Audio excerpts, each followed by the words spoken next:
昨天又见，今天又见，我们天天相见。大家好，欢迎回到天天相见厨房，我是伟哥。看着简单的蚝油生菜，但是有很多人都做不好。如果生菜直接放到锅中焯水，那就错了。今天就给大家分享蚝油生菜，简单又好吃的做法，而且还能保持翠绿的颜色，清脆爽口的口感。那就跟着我的视频一起来看一下我是怎样制作的吧。我们需要准备的材料有生姜、生菜、大蒜。现在的生菜比肉都还要贵。首先把生菜的根部切掉，不要。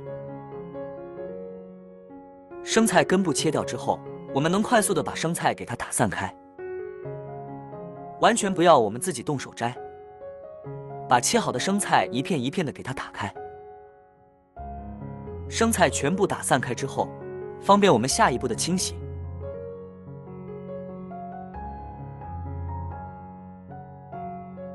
全部散开之后，直接把它放到肉筐里面，然后开流动的清水，将生菜给它清洗一下。我们清洗生菜的时候，一定要一片一片的给它清洗。因为生菜生长的时候，它会残留着很多的虫卵和粪便在里面。如果不一片一片给它清洗干净的话，那样吃起来也非常的脏。不知道大家注意没有，生菜里面的那个心，做蚝油生菜的时候我们就不要了，因为生菜的心太嫩了，如果放在一起做的话，它就会发苦，而且容易烫黄。所以我们做蚝油生菜的时候，我都会把生菜的心不要留下来炒菜吃。清洗生菜的时候，我们要多清洗几遍，那样吃起来就会干净又卫生，绝对不会有其他的异味。所以我们清洗的时候，一定要用流动的清水清洗。清洗完之后，控水捞出来，先放一旁备用。接下来准备多一些大蒜子，用刀将它压碎，或者是将它拍碎。拍碎过的大蒜吃起来蒜香味更加的浓郁。全部压碎之后，将它剁成蒜末。大蒜一定要将它剁碎一些，大蒜切得越碎越好，那样做出来的口感也特别的香。全部切碎之后，装入碗中备用。再准备一块生姜，切成薄片，然后改刀切成姜丝，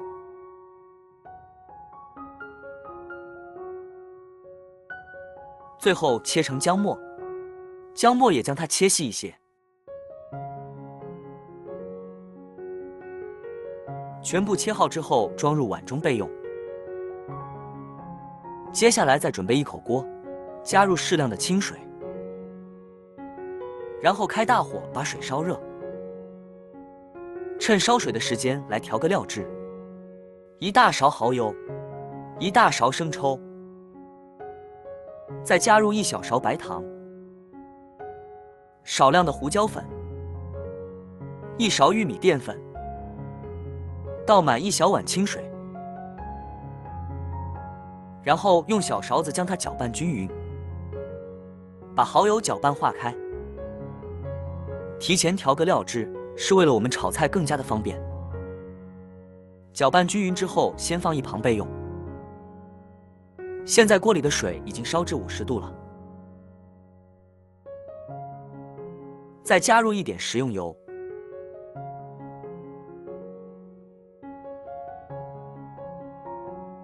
接着把生菜放入锅中，把生菜给它焯一下水。这一步非常的关键。好多朋友跟生菜焯水的时候，他都是把水烧开了，那样做出来的蚝油生菜就不脆了。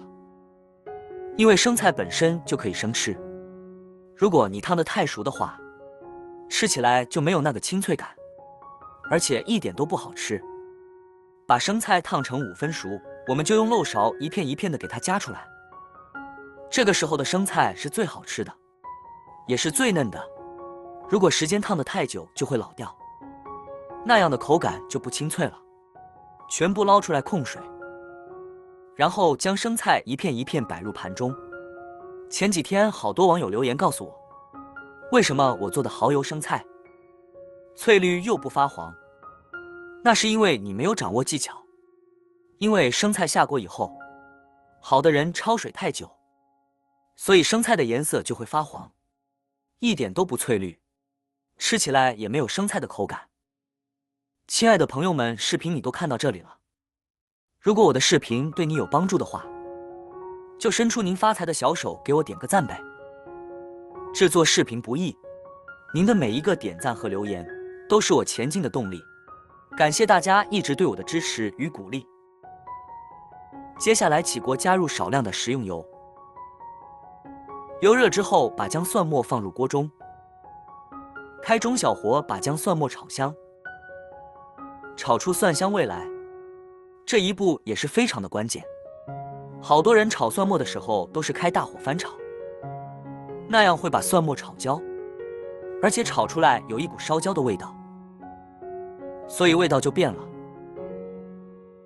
蒜末炒香之后，再把调好的料汁也加进来，这里我们一定要开大火，把所有的调料炒至融化，把锅里面的汤汁炒至浓稠。炒的时候我们一定要不停地搅动，让所有的调料和蒜末融合在一起，这样才能激发出蚝油的香味，而且还有蒜香味的香味。炒至汤汁变得浓稠以后就差不多了，然后把它淋在生菜上面。哇，真的是太漂亮了，有一股清香的味道扑鼻而来，看着都非常的有食欲。按照我这样做出来的蚝油生菜，没有苦涩的味道，只有香味的味道。其实蚝油生菜看似简单，但是你要把它做好了，就是一道大硬菜。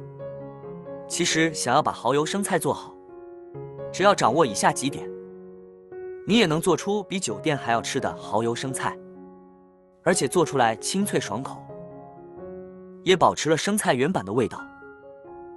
下面我就来给大家总结一下，想要把蚝油生菜做好，如果你的水烧得太开的话，生菜本身就可以生吃的一道蔬菜，所以我们不能把它烫得太熟了，把生菜烫到5分熟就完全可以了，那样吃起来的口感也是脆脆的。第二步就是炒蒜末，我们炒蒜末的时候一定是要开小火炒，如果你是开大火炒出来的蒜末，蒜末就会发苦，淋在生菜上面就会影响口感。好了，今天的视频就分享到这里了，如果你喜欢这个视频，帮忙给我点个赞，并订阅我的频道，别忘了在下面留言，告诉我你有学会做这个家常菜了吗？下个视频中，我将会带来更多的家常菜。谢谢你的观看，我们下个视频见。